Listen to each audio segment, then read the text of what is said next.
puede sentarse. Y continuamos en este ciclo de familia cristiana y vamos a hablar acerca de la familia en el siglo I, la familia en los evangelios, y vamos a tomar el modelo de la familia de Jesús. A la venida de Jesús en el siglo I, la familia judía había desarrollado sus características actuales. Vamos a ver cómo eran las características de la familia judía del siglo I. La familia era la base de la sociedad y la práctica religiosa, con la observancia del sábado y la dieta kosher. ¿Recuerdan la dieta kosher? Que no comían animales inmundos.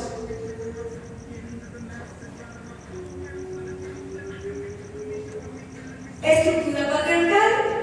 El padre era la autoridad central del hogar y la administración de justicia. Los niños aprendían las costumbres, prácticas y las creencias judías en el hogar, lo que garantizaba la fe y la identidad judía.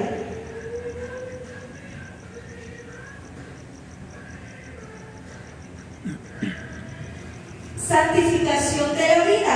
La vida matrimonial y la vida en general se consideraba un espacio de santificación, donde la presencia divina se manifestaba a través del amor humano. La familia no solo era un espacio íntimo, sino el lugar de conexión con la comunidad judía en su conjunto. Cada familia era parte de la comunidad judía. Matrimonios monogámicos. Ya no tenemos aquí poligamia, ya tenemos matrimonios monogámicos, aunque se permitía el divorcio y el repudio de la mujer. Vamos a leer Mateo 5, 31 al 32, 19, 3 al 9 y Marcos 10, 2 al 12. ¿Quién me ayuda, por favor, con Mateo 5, 31 al 32?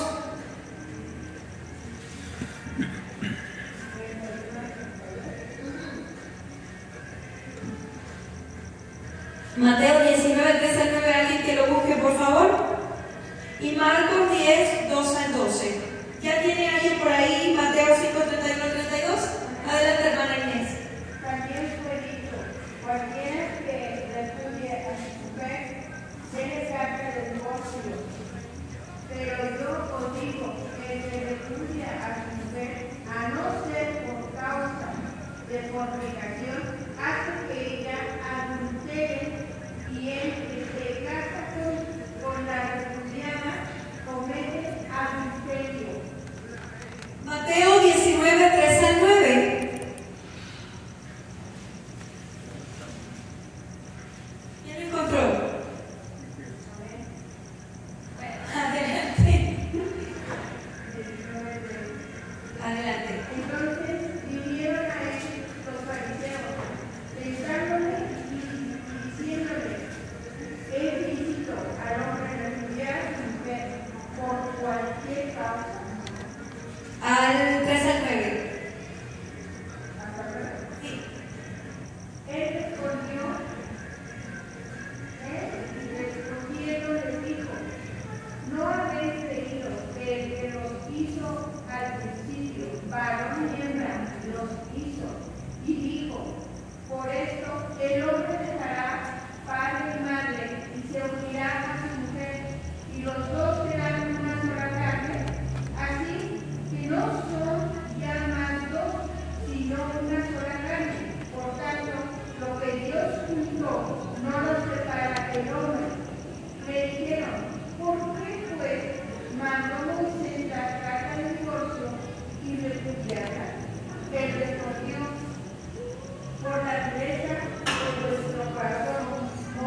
Muchas gracias. ¿Qué estaba pasando? Aquí nos hablan de dos figuras legales o dos situaciones que estaban sucediendo. Una era la carta de divorcio, pero de acuerdo con el Levítico era cuando el marido encontraba algo indecente y no se podía probar el adulterio, porque el adulterio llevaba que tanto el hombre adúltero como la mujer adúltera fueran apedreados. Pero ¿qué estaba sucediendo? ¿Ustedes recuerdan a Malaquías 2:14 que hablamos en la segunda clase? Estaban siendo desleales con la mujer de su juventud y entonces la repudiaban, pero no les daban carta de divorcio. Simplemente las abandonaban, ahí se quedan y se casaban con otra mujer. Era como una especie de concubinato con la siguiente y la otra la abandonaban. Clásico, como sucede en nuestros días, ¿verdad? Que el esposo abandona a la esposa y se busca otra y no están legalmente casados. Es lo que está sucediendo. Esa es la figura del repudio. Obviamente en esto Jesús dice: el que repudia a su mujer comete adulterio, y el que se casa con la repudiada porque no está divorciada también adultera con ella. Entonces esto era algo que sucedía en el siglo I. Aunque la figura paterna era predominante, la mujer ocupaba un lugar importante en la educación de los niños y en la observancia de las tradiciones familiares. Y vamos a ver la familia de Jesús como modelo. Los evangelios mencionan la familia de Jesús como un modelo con altos estándares de santidad. Además, era estrictamente monogámica. La palabra del Señor nos dice que María era la esposa y José era el esposo. Ellos tenían un matrimonio clásico de los judíos del siglo I. ¿Cuál era el matrimonio? ¿Cuáles eran las fases del matrimonio del siglo I? Lo primero que venía era los esponsales, el desposorio. Si recuerdan, como dice Mateo, estando María desposada, este era el compromiso y duraba un año. Ella estaba comprometida y esta era la primera fase del matrimonio. Luego, cuando se cumplía el año, ¿sí recuerdan la parábola de las 10 vírgenes? Ahí están las otras dos fases. Entonces, el esposo venía de madrugada, las doncellas estaban preparando todo el vestuario, todo lo que necesitaba la novia, y estaban esperando en la madrugada al esposo, y el esposo venía con sus amigos, y había un amigo que venía adelante anunciando y decía: aquí viene el esposo, salid a recibirle. Y entonces la esposa salía con las doncellas y toda la familia estaba observando esto.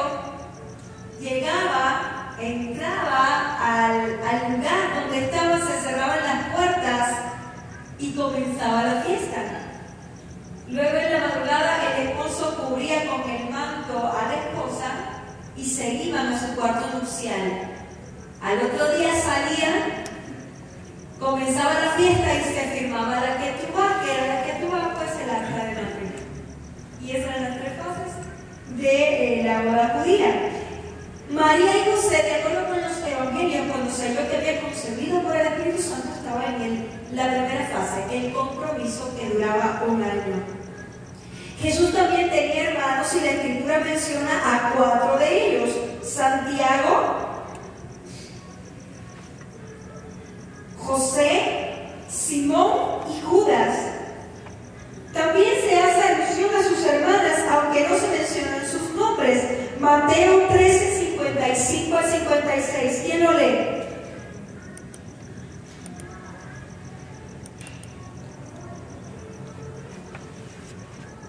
Mateo 13, 55 al 56.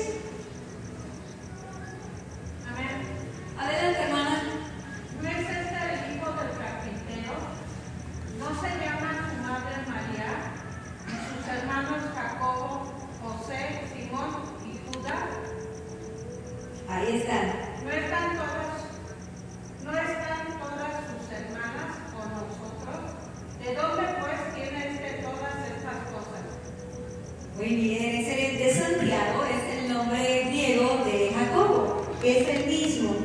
En la época del ministerio de Jesús ya no se menciona a José y se cree que muy probablemente este había muerto, porque sí se mencionan la madre y los hermanos de Jesús. Ahora, ¿cómo fue la educación de Jesús? Y es válido reflexionar al respecto. Vamos a buscar Lucas 2, 39 al 52.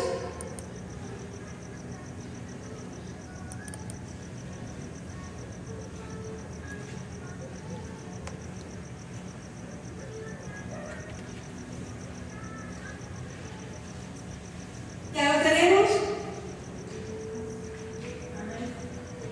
Adelante.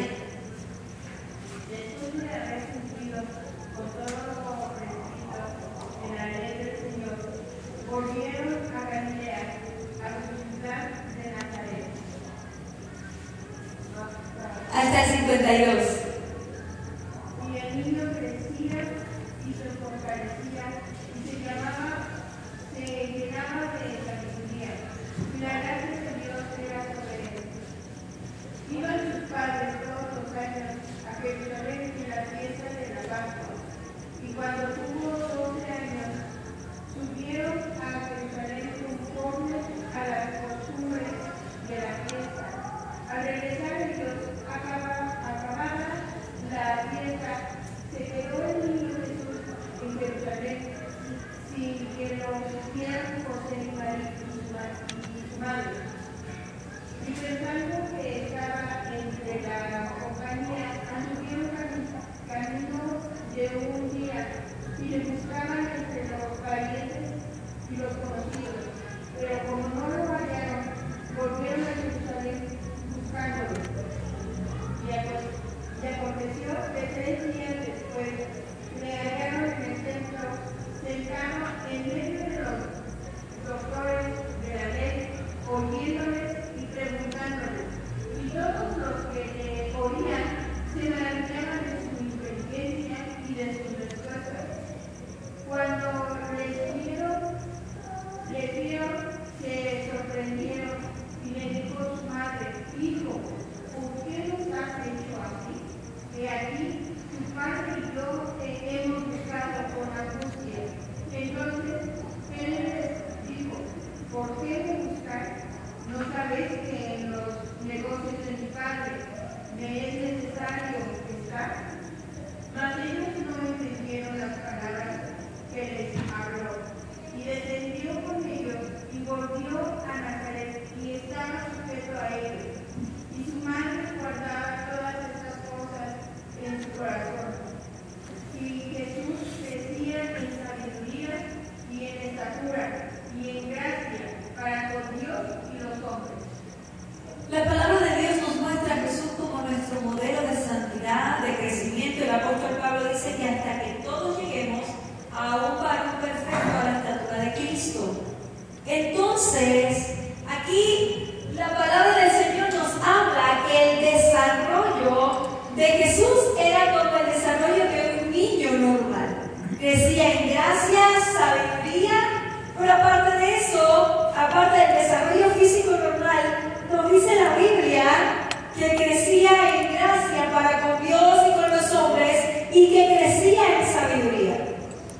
Y si nosotros leemos los pasajes mesiánicos de Isaías, específicamente el 11:2 y el 62:1 y 2, donde dice: pondré espíritu sobre mi vida, espíritu de sabiduría, espíritu de temor, espíritu de conocimiento. Y luego dice: el espíritu de Jehová está sobre mí porque me ha ungido Dios. Vemos que Jesús era todo Dios, pero como todo hombre también estaba lleno del Espíritu Santo. Estaba siendo guiado por el Espíritu Santo desde su propia infancia. ¿Por qué los evangelios nos muestran esto? Precisamente porque es un modelo para los padres de familia en cuanto a la crianza de sus hijos. Nada impide que los niños, desde que son pequeñitos, sean llenos del Espíritu Santo de Dios y puedan crecer en gracia y sabiduría para con Dios y con los hombres. Entonces la palabra del Señor nos muestra a Jesús. Entonces, ¿de quiénes se encargaron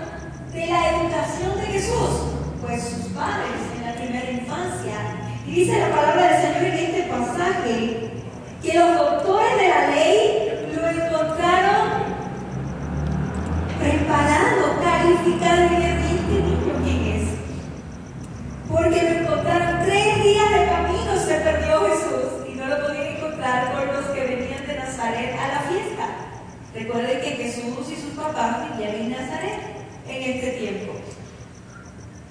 Pero él estaba en los negocios, en los asuntos de su padre. El escritor Lucas narra que después de los sucesos del nacimiento de Jesús y su huida a Egipto, por causa de Herodes, regresaron a Israel tras la muerte de este y se asentaron en Nazaret de Galilea. El niño tenía un crecimiento saludable y normal para su edad, pero además la gracia de Dios era sobrenatural sobre su vida, llenándole de sabiduría. Cada año Jesús iba con sus padres a la ciudad de Jerusalén a la fiesta de la Pascua. Y a la edad de 12 años se quedó debatiendo con los doctores de la ley y sus padres regresaron a Nazaret sin darse cuenta de que el niño se había quedado y se preocuparon mucho y le buscaron entre los parientes de la compañía. Y como no le hallaron, se regresaron a Jerusalén. Y luego de 3 días de camino, lo encontraron entre los doctores de la ley que hablaba con ellos y les preguntaba. Hermanos amados, ¿cuántos niños de la iglesia tenemos que le pregunten a los pastores, a los maestros del Departamento de Educación Cristiana sobre la palabra de Dios? Hermanos, estamos fallando en la verdad, porque nuestros niños no tienen hambre y sed de la palabra de Dios. Entonces, este es momento de reflexionar, este es momento de meditar. ¿Cuál es la causa por la que los niños, cuando son adolescentes y jóvenes, se van de la iglesia? Pues precisamente porque no han tenido un encuentro personal con Cristo. ¿Cuál es la primera escuela? El hogar. En el hogar, si se dan cuenta, Deuteronomio capítulo 6, versículo del 4 al 11, la palabra del Señor, el Señor dice: oye Israel, Jehová nuestro Dios, Jehová uno es. Y luego comienza a hablar y dice: y estas palabras que yo te estoy diciendo, las repetirás constantemente a tus hijos, a los hijos de tus hijos y a todas tus generaciones. Entonces, el hogar, los padres de familia, son la autoridad designada por Dios para enseñar la palabra a los niños. No es suficiente el domingo en la escuela dominical. No es suficiente, hermanos. Tenemos que hacer nuestra labor. Y yo sé que acá tengo no solamente padres, también tengo abuelos, tengo tíos, tengo hermanos mayores que pueden hablar de la palabra del Señor a los niños pequeños. Es una necesidad que los niños conozcan la palabra de Dios. Al verlo, sus padres se sorprendieron y su madre le increpó que le había buscado con angustia. Y a veces nosotros decimos: estos niños traviesos que se portan mal, no agradezcan que están en la casa de papá. Agradezcan que quiere venir cada domingo con ansias al servicio a buscar al Señor. Y aquí vemos los papás de Jesús diciéndole: ¿por qué te has perdido? Y Jesús le dice: espérate, ¿no sabes que en los negocios de mi padre yo debo estar? El niño entonces le respondió esto, por lo cual puede entenderse que Jesús, a la edad de 12 años, tenía pleno conocimiento de su propósito. Y usted puede decir: bueno, es que Jesús es Dios. Y es cierto. Pero si usted se da cuenta en la palabra del Señor, la mayoría de los hombres y mujeres, porque hay mujeres también, que Dios levantó, los llamó desde pequeños. Se cree que Jeremías aproximadamente tenía 12 años cuando el Señor lo llamó al ministerio profético. Y así, ¿cuántos niños en la iglesia tienen pleno conocimiento, plena certidumbre del propósito por el cual Dios les creó? ¿Se atreve a hacer una entrevista a los niños de la iglesia? A ver quiénes responden. Pero la palabra del Señor nos dice, Salmo 139, que tenemos un propósito y que fuimos creados con un propósito. Y toda la palabra nos repite esto. Entonces, ¿de quién es la responsabilidad que los niños, los adolescentes y los jóvenes entiendan el propósito de los pastores, del liderazgo, de los padres de familia. Entender, llevarlos a Dios. El niño Jesús tenía pleno conocimiento de su encarnación, de su propósito divino, aunque sus padres en ese momento no lo entendieron. Cuando regresaron a Jerusalén durante los años posteriores, Jesús era obediente, Jesús se sometía al liderazgo de ellos. Dice la palabra que María guardaba todas estas cosas en su corazón. Y Jesús crecía en gracia, en estatura, y era lleno de sabiduría para con Dios y con los hombres. Hermanos amados, ¿qué podemos aprender del modelo de familia, específicamente de la educación de Jesús? Jesús es el modelo. La familia de Jesús la podemos tomar como modelo. Jesús impecable, pero los papás de Jesús no eran perfectos, eran personas espirituales, eran personas llenas del Espíritu Santo, pero como usted y como yo, que cometían errores. Jesús es divino, Jesús era perfecto, es perfecto, pero los papás no. Sin embargo, los papás hacían la voluntad de Dios, cumplieron el propósito de Dios para su familia, para su hogar. ¿Qué podemos aprender de esto, hermanos amados? A hacer la voluntad de Dios y a llevar a los hijos, nietos, nuestros familiares a conocer a Jesús. Entonces vamos rápidamente a nuestras conclusiones, porque la lección de hoy es en breve.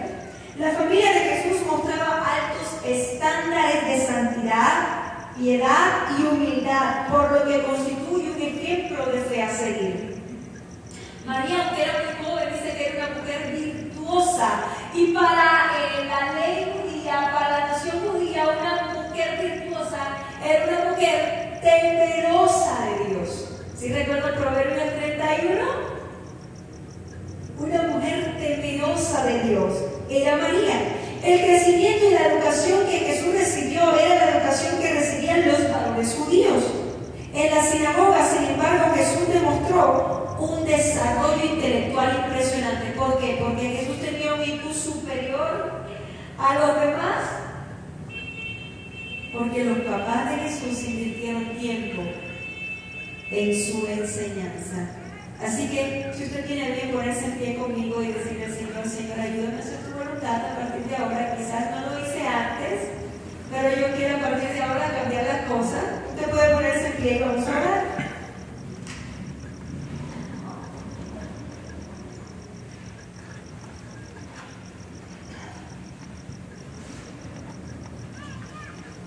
Amado Dios, gracias porque estás con nosotros, gracias porque tu Espíritu Santo nos guía a toda verdad. Señor, ayúdanos a entender que tú estás hablando por medio de tu Espíritu Santo a nuestras vidas en esta noche. Señor, que podamos ser hacedores, obedientes de tu palabra, que ella nos transforme, Dios, y que nuestras vidas tengan un impacto por tu palabra a través de la obra de tu Espíritu Santo. Te damos toda gloria, toda honra y toda alabanza a ti que la mereces. Gracias, Señor, por tu misericordia. Gracias, Señor, por tu bondad. Te damos toda gloria y toda honra. Amén y amén. Dios le bendiga en esta noche.